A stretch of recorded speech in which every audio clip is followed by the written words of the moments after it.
इससे ज्यादा आता है तो बहुत ही अच्छी बात है, लेकिन बेयर मिनिमम आपको ये 27 पॉइंट्स पता होना चाहिए। शुरू करते हैं। Make sure to hit that like button. ये हमारा बायट-सावर्ट्स लॉ है, जहां पे डीएल लेंथ के करंट फील्ड हम इस इक्वेशन से देते हैं। डीएल वेक्टर का जो डायरेक्शन होता है वो करंट के अलोंग होता है। इसकी वैल्यू आपको याद होनी चाहिए। एक चार्ज के मूव करने की वजह से भी हम फील्ड का इक्वेशन लिख सकते हैं। अगर आपके पास एक फाइनाइट लेंथ का वायर है, θ1 θ2 अगर यहां मेजर करेंगे तो यहां पे कॉस का टर्म आएगा, और यही अगर हमारी ये वैल्यू जीरो हो जाती है, so this becomes your infinite wire standard equation. एक करंट कैरिंग लूप की वजह से एक्सिस पे इक्वेशन ऐसे देते हैं जहां पे n is your number of turns of the loop, और अगर हमारा ये x जीरो हो जाता यानी कि हम सेंटर पे पहुंच गए, फील्ड का इक्वेशन है n की वैल्यू 1 होगी, so mu naught I by 2r standard result.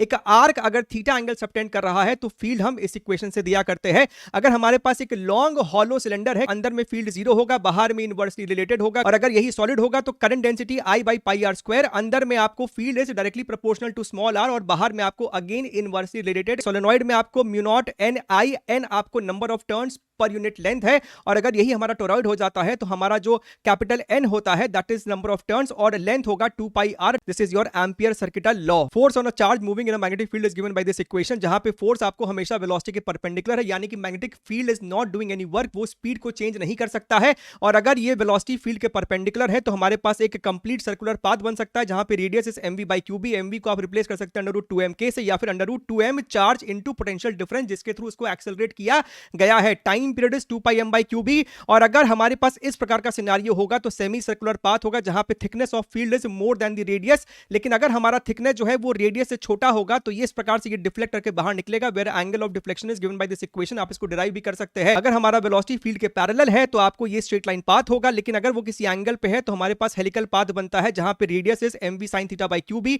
Time period same रहेगा, और पिच हमारा हो जाता है v cos theta multiplied by your time period. अगर हमारे पास इलेक्ट्रिक फील्ड भी है, मैग्नेटिक फील्ड भी है, दोनों के फोर्स का सम अगर जीरो है, यानी कि आपको चार्ज मूव करेगा स्ट्रेट लाइन पाथ पे। आपके पास कोई करंट कैरिंग वायर है, L लेंथ का फील्ड है, तो उस पे फोर्स लगता है ILB। अगर तुम्हारे पास एक करंट कैरिंग लूप है ना, यूनिफॉर्म मैग्नेटिक फील्ड, तो उस पे भैया नेट फोर्स आपको हमेशा जीरो होगा। अगर आपके पास एक रैंडम शेप का वायर है तो दोनों एंड्स को आप स्ट्रेट लाइन से जोड़िए, आप ब्लू पे फोर्स निकालिए या फिर ग्रीन पे निकालिए, बात आपको एक ही होने वाला है। आपके पास अगर दो करंट कैरिंग पैरेलल वायर्स है, इसमें आपको दोनों में करंट पैरेलल है, इसमें आपको करंट एंटी पैरेलल है, तो भैया फोर्स का इक्वेशन ये होगा। इसमें आपको फोर्स अट्रैक्टिव है, इसमें आपको फोर्स रिपल्सिव होने वाला है। अगर तुम्हारे पास कोई करंट कैरिंग लूप है तो magnetic moment is NI into area vector. आपका जो टॉर्क होता है किसी भी करंट कैरिंग लूप पे in an external field that is your m cross b, और जो एनर्जी होता है that is your minus m dot b, which is your minus mb cos theta. अगर थीटा मेरा 0 डिग्री हो जाएगा तो भैया ये हो जाएगा मिनिमम एनर्जी, और थीटा अगर पाई हो जाएगा that is your maximum energy. अगर तुम्हारे पास कोई एक लूप है जो कि नॉन यूनिफॉर्म मैग्नेटिक फील्ड पे है तो उस पे फोर्स लगता है m dv by dx।